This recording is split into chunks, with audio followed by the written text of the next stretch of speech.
Assalamualaikum warahmatullahi wabarakatuh.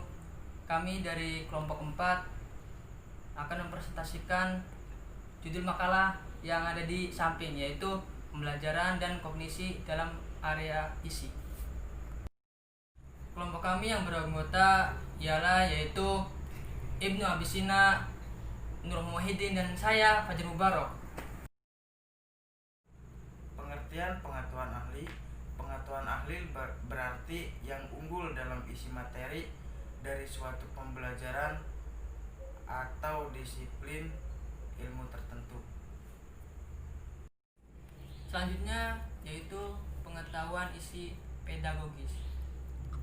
Pengetahuan isi pedagogis adalah pengetahuan tentang cara mengajarkan disiplin tertentu secara efektif.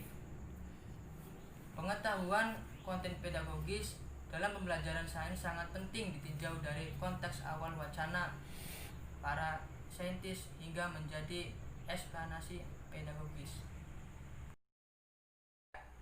Dari penjelasan Kang Ibnu dan Kang Fajar tadi bisa diambil kesimpulan bahwa pengetahuan ahli dan juga pengetahuan isi pedagogis memiliki beberapa perbedaan yang signifikan. Bedanya kalau pengetahuan ahli itu kemampuan seorang guru dalam memahami bidang pembelajarannya. Maksudnya gimana? Ketika seorang guru itu mengajarkan bahasa Indonesia berarti ia harus paham betul, harus mampu betul, harus ahli dalam materi bahasa Indonesia yang dia ambil. Begitu juga sebaliknya ketika guru matematika, guru bahasa Arab dan sebagainya, dia harus mampu dan juga dia harus ahli dalam hal materi pelajaran yang dia ajarkan kepada peserta didik. Maka tidak salah pemerintah melakukan kebijakan di mana seorang guru itu harus linear dari mulai pendidikan di masa kuliahnya dengan apa yang diajarkan ketika dia menjadi pengajar. Nah, itu termasuk pada pengetahuan ahli. Sedangkan pengetahuan isi pedagogis itu pengetahuan atau keahlian seorang guru dalam menyampaikan materinya supaya lebih efektif. Jadi penyampaian guru itu penyampaian misalkan guru bahasa Indonesia dengan materi bahasa Indonesianya, nah itu adalah pengetahuan isi pedagogis. Itu mungkin kesimpulan dari Kang Fajar dengan Kang Ibnu tadi. Ya, baik. Pada penjelasan sebelumnya itu telah dijelaskan mengenai pengetahuan ahli dan juga pengetahuan isi. Dan nanti kita di sini akan membahas ruang lingkup mengenai membaca, kemudian menulis, matematika, ilmu pengetahuan dan juga studi sosial. Nanti akan disimak melalui video-video selanjutnya. Membaca adalah proses melisankan dan atau memahami bacaan atau sumber tertulis untuk memperoleh pesan atau gagasan yang ingin disampaikan penulisannya. Membaca merupakan salah satu jenis kemampuan berbahasa tulis yang bersifat reseptif atau menerima. Dikatakan reseptif karena dengan membaca akan memperoleh informasi, ilmu, dan pengetahuan serta pengalaman-pengalaman baru. Dari pemaparan Kang Ibnu tadi mengenai pengertian membaca, maka muncul penjelasan-penjelasan lain yang mengenai membaca tadi. Yang pertama yaitu adalah model developmental. Yang pertama adalah tahapan 0. Tahapan 0 ini biasanya terjadi pada anak itu pertama kali lahir sampai dengan umur 6 tahun. Di sini anak tersebut mulai mengidentifikasi huruf, kemudian tahu aturan membaca dan juga mulai menghafal kosakata dari apa yang dia baca. Bisa dari televisi atau dari sesuatu yang dia temukan, baik itu buku bacaan, benda dan sebagainya. Anak yang ada di tahap ini itu sekitar umur 1 atau misalkan baru lahir sampai dengan 6 tahun. Tahap ini disebut tahap 0 atau grade pertama. Selanjutnya ada di tahap 1. Nah, tahap 1 ini itu tahap di mana anak menginjak umur 6 sampai 7 tahun. Di sini mereka mengucapkan kata-kata, kemudian mampu menguasai nama dan juga bunyi huruf tersebut.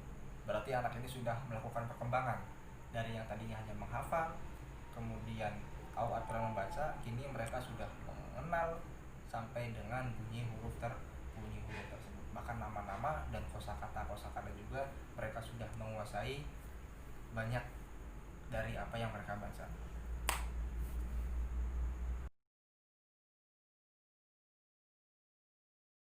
Tahap selanjutnya dari tahap 2. Tahap 2 ini antara umur 7 sampai 8 tahun. Nah, di sini anak tersebut sudah mulai lancar dalam hal membaca. Akan tetapi, membaca mereka hanya sebagai tugas dan juga hanya sebatas membaca tanpa ada rasa atau tanpa ada kemampuan untuk memahami.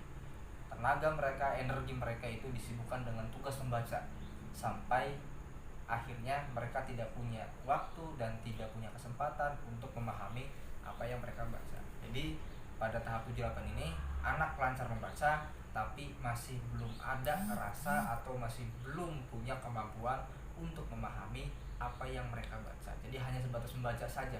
Membaca kemudian tugas-tugas dari gurunya untuk membaca. Selanjutnya tahap 3.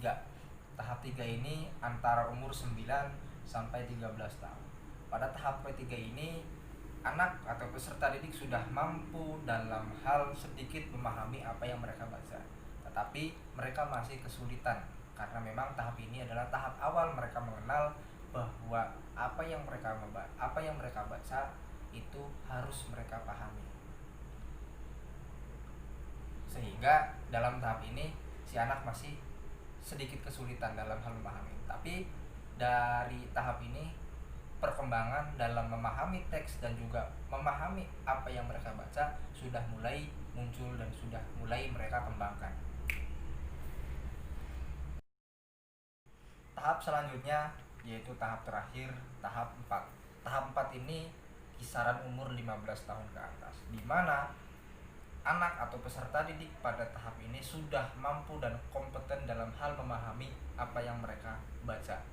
Membaca bukan lagi sebuah tugas, membaca bukan lagi sebuah perintah dari gurunya yang harus dilaksanakan, tapi bagi mereka yang memang benar-benar berusaha dan belajar, membaca pada tahap ini sudah menjadi kebutuhan untuk memahami suatu materi atau untuk memahami sesuatu yang mereka temukan.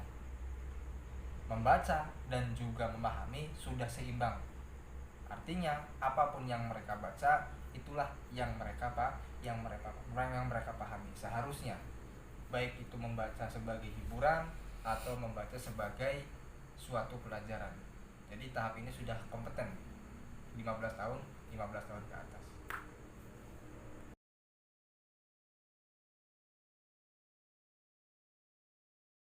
Selanjutnya kita akan menerangkan mengenai pendekatan untuk membaca. Nah, para ahli masih mempersoalkan bagaimana caranya atau bagaimana pendekatan agar anak mampu membaca dan memahami. Maka dari perdebatan itu muncullah dua pendekatan. Pendekatan apa saja? Yang pertama, pendekatan fonetik dan keahlian dasar. Yang kedua adalah pendekatan bahasa keseluruhan. Nah, perbedaan yang paling mencoloknya, pendekatan fonetik dan keahlian dasar adalah di mana anak itu dituntut membaca dari mulai materi yang sederhana, dari mulai bahan bacaan yang sederhana. Ketika nanti anak itu sudah menguasai mengenai peraturan membaca, kemudian kaidah-kaidah dalam fonologi, baru mereka melangkah ke tahap selanjutnya. Artinya titik tekannya pada materi yang disampaikan ke anak tersebut. Berbeda dengan pendekatan bahasa keseluruhan. Pendekatan bahasa keseluruhan itu menuntut bahwa anak diajarkan untuk membaca sesuai dengan alamiah tingkah anak itu. Jadi ketika dia istilahnya balita, maka ajarkan kalimat-kalimat atau ajarkan bahan-bahan bacaan seputar balita. Ketika dia sudah menginjak remaja, menginjak tahap yang tadi, tahap selanjutnya, maka ajarkan sesuai umur atau sesuai dengan tahapan umur tersebut. Jadi titik tekannya pada sifat alamiah dasar anak tersebut atau pada umur anak tersebut. Pantasnya mendapat bacaan apa, bukan pada materi yang harus bertahap-tahap seperti pada pendekatan fonetik dan keahlian dasar. Itu perbedaannya antara pendekatan tadi fonetik dan keahlian dasar dengan pendekatan bahasa keseluruhan. Nah, di sini ada perdebatan. Keduanya baik, keduanya bisa dilakukan. Bagaimana caranya kita menyikapi dari perbedaan kedua pendekatan tersebut. Pendekatan selanjutnya yaitu adalah pendekatan kognitif. Pendekatan kognitif ini pendekatan untuk membaca lebih menekankan pada recording atau penguraian, kemudian pemahaman kata, penyusunan makna, dan juga pengembangan strategi pembacaan. Pada pendekatan ini berbeda dengan pendekatan pertama dan kedua tadi, yaitu peserta didik atau seorang anak dituntut untuk lebih memahami apa yang mereka membaca. Jadi kemampuan mereka akan mereka olah sendiri. Ketika mereka tidak mampu memahami apa yang mereka baca, mereka akan berpikir untuk membaca ulang, atau mereka akan berpikir membaca referensi yang lain untuk bisa memahami dari apa yang mereka baca. Ya, di sini guru juga bisa membantu dari mulai memberikan motivasi atau memberikan sekedar referensi untuk melengkapi pemahaman mereka ketika mereka menemukan suatu kesulitan dalam hal memahami suatu bacaan mereka. Menulis merupakan proses penting dalam mendewasakan dan mematahkan kognisi. Di samping kita sadari pentingnya pembelajaran menulis sebagai suatu proses, perlu juga dipahami bahwa proses penulisan itu sendiri adalah sebuah pembelajaran dari rangkaian aktivitas kegiatan menulis, baik tahap pra penulisan, tahap penulisan maupun tahap pasca penulisan dapat dimulai pembelajaran di luar materi penulisan. Pada pembahasan menulis ini ada beberapa yang akan kita bahas, yaitu pertama adalah perubahan development, kedua kita akan membahas mengenai pendekatan-pendekatan dalam menulis. Yang pertama pendekatan secara kognitif, dan kedua pendekatan secara konstruktivis sosial. Perubahan developmental, sebenarnya kemampuan anak dalam menulis itu sudah timbul pada saat mereka umur 2 atau sampai 3 tahun. Di sini mulai menulis mereka atau misalkan bakat penulis mereka muncul, walaupun hanya sekedar coretan-coretan kecil atau bahkan hanya sekedar penulisan huruf per huruf, atau bahkan mereka mulai menulis nama sendiri. Pada saat ini, pada masa itu, masa anak tersebut mulai mengenal tulisan, di sini peran guru dan orang tua harus lebih ekstra mengenalkan menulis dan juga melatih mereka menulis agar ketika mereka masuk pada tahapan kognitif ataupun tahapan selanjutnya mereka tidak tertinggal. Di perubahan-perubahan ini harus selalu dipantau oleh guru dan juga orang tua. Biasanya mulainya itu pada saat umur mereka 2 atau 3 tahun. Pada kesempatan kali ini kita akan membahas mengenai pendekatan untuk menulis. Nah, pendekatan yang pertama yang kita akan bahas adalah pendekatan kognitif. Sebenarnya pembahasan pada pendekatan kognitif menulis ini hampir sebagian besar sama seperti pendekatan kognitif pada membaca. Hanya mungkin perbedaannya yang akan kita bahas di pendekatan kognitif menulis ini adalah perencanaan, pemecahan masalah, revisi, dan juga strategi metakognitif. Nah, apa itu perencanaan, apa itu pemecahan masalah, revisi, dan strategi kognitif? Nah, yang pertama Yang pertama adalah perencanaan. Seorang penulis pada pendekatan ini harus mampu merencanakan apa yang ia tulis, baik itu awalan dan juga akhiran. Jangan sampai ketika dia menulis dia tidak mampu merencanakan apa yang ia tulis. Alhasil nanti tulisan yang ia hasilkan adalah tulisan yang bertele-tele, bukan memahamkan, malah nanti tulisan tersebut membingungkan bagi pembaca. Peserta didik atau anak harus kita latih dari mulai sejak dini untuk bisa merencanakan sebelum mereka melakukan atau sebelum mereka tuangkan di dalam tulisan itu untuk perencanaan. Selanjutnya yaitu pemecahan masalah. Di sini peserta didik atau seorang penulis atau anak dalam hal kegiatan menulisnya itu harus mampu menyelesaikan atau memecahkan masalah yang ia tuju pada tulisan tersebut.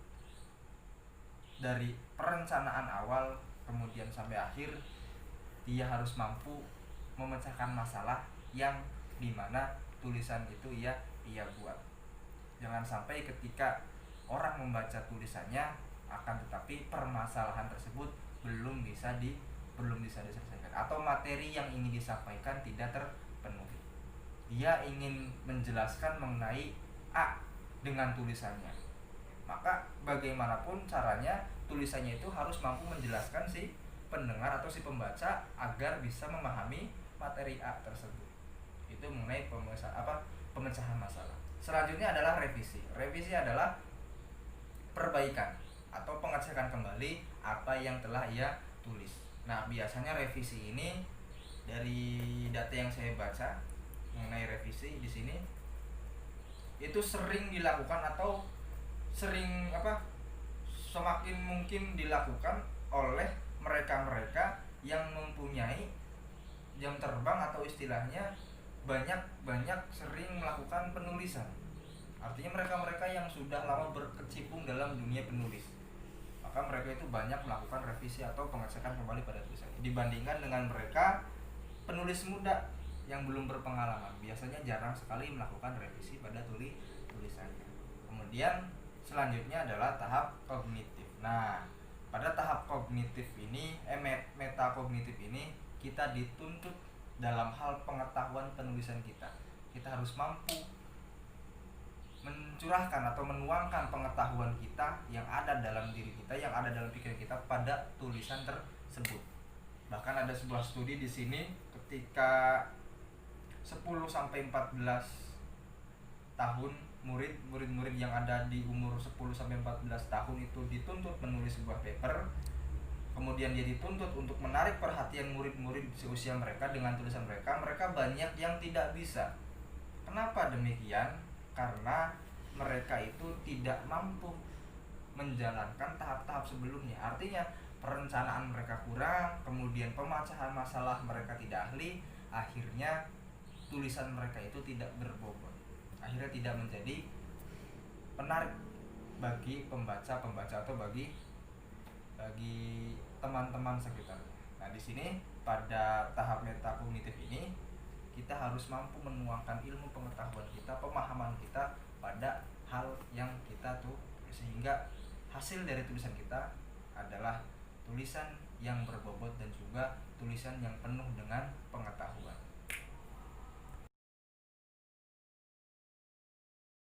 Selanjutnya adalah pendekatan konstruktivis sosial. Nah, pada pendekatan kali ini menekankan bahwa penulis itu paling baik dipahami sebagai sesuatu yang dikonstruksikan atau sesuatu yang berhubungan dengan sosiohistoris si penulis tersebut, yang berhubungan dengan keadaan sosial dari penulis tersebut. Nah, dalam hal ini berarti nanti guru bergeser dari yang menyampaikan pengetahuan kepada si murid tadi yang akan menulis, tapi menjadi fasilitator atau menjadi pembimbing agar si murid itu menemukan pengetahuannya yang berhubungan dengan keadaan sosialnya dan dituangkan dalam penulisannya. Seperti itu. Seperti dalam konteks sosial dari penulisannya tadi. Perspektif konstruksi sosial fokus pada konteks sosial di mana tulisan dihasilkan. Jadi tulisan itu dihasilkan bukan dari apa yang disuruh oleh guru, tapi sesuai dengan apa yang ada di lingkungan peserta didik yang menulis tersebut.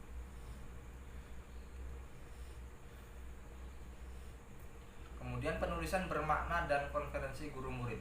Menurut pendekatan ini, pendekatan konstruktivis sosial, tugas penulis murid seharusnya memberi kesempatan untuk menciptakan teks yang real sesuai dengan sosial di sekitarnya.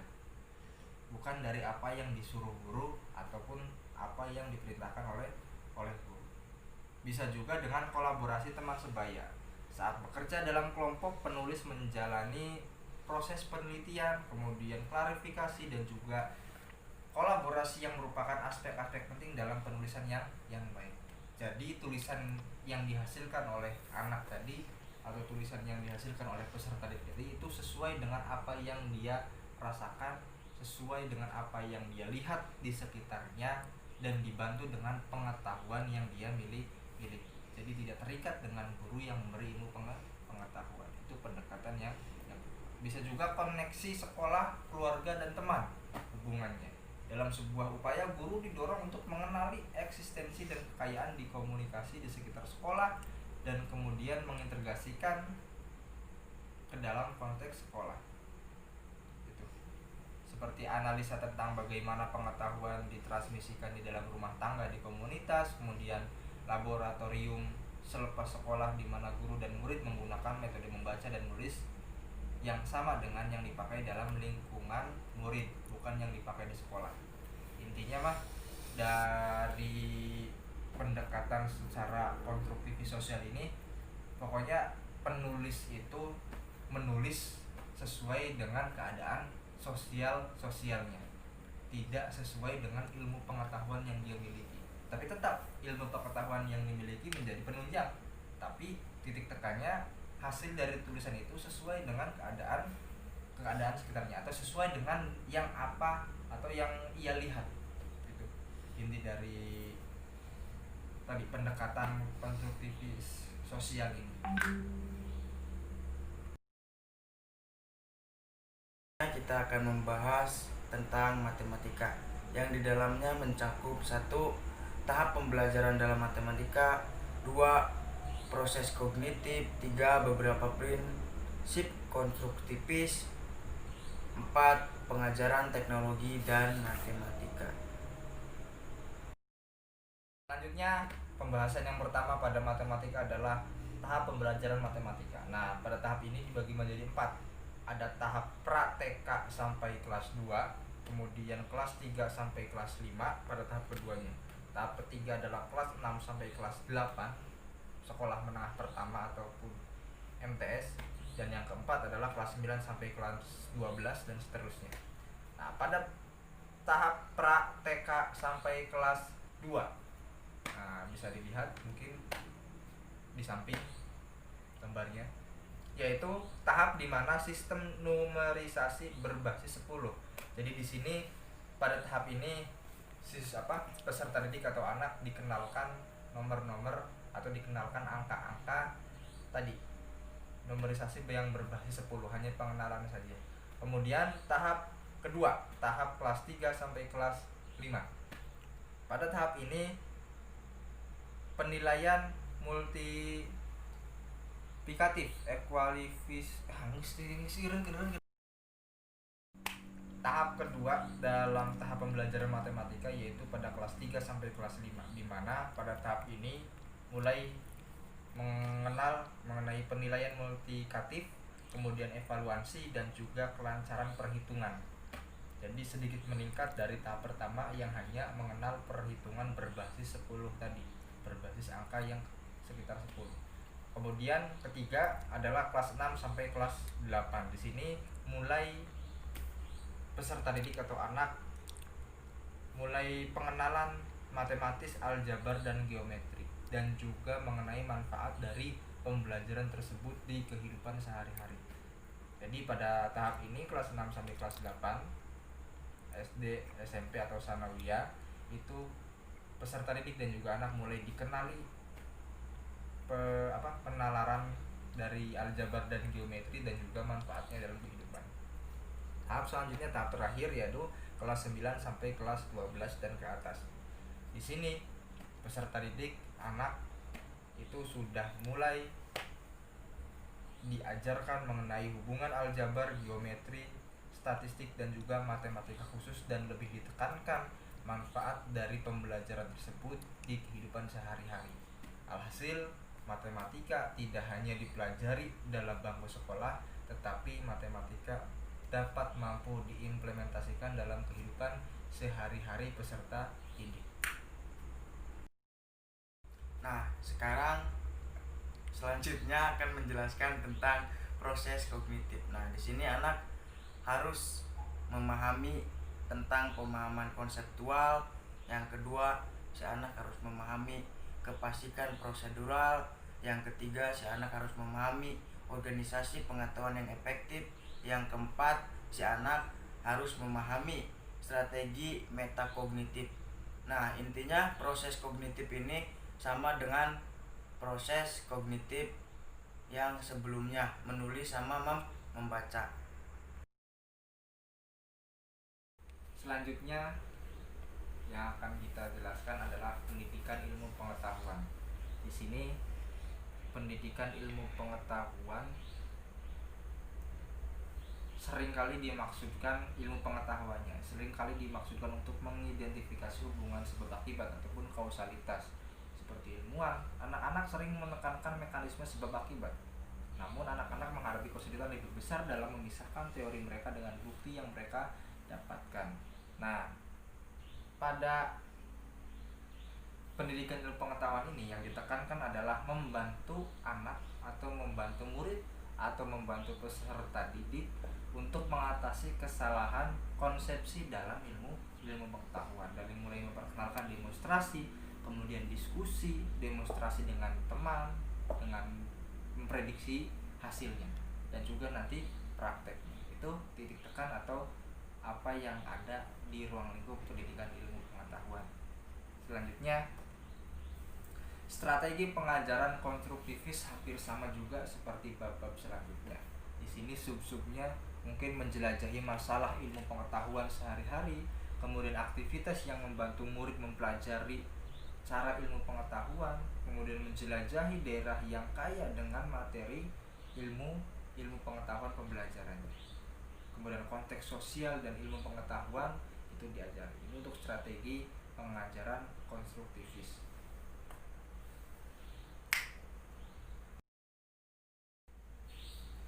Selanjutnya, studi sosial. Pengertian studi sosial di sini seperti umum, studi sosial disebut juga dengan ilmu sosial. Berusaha mempromosikan kompetensi warga sipil atau warga kenegaraan. Tujuannya adalah membantu murid atau peserta didik sebagai warga masyarakat demokratis dengan latar belakang kultural yang beragam. Tambahannya mungkin di sini pengertian tadi, kemudian tema studi sosial. Nah, tema studi sosial itu mencakup ada antropologi, ekonomi, geografi, sejarah, filsafat, psikologi, sosiologi, agama, ilmu politik dan juga hukum. Itu untuk tema studi sosial.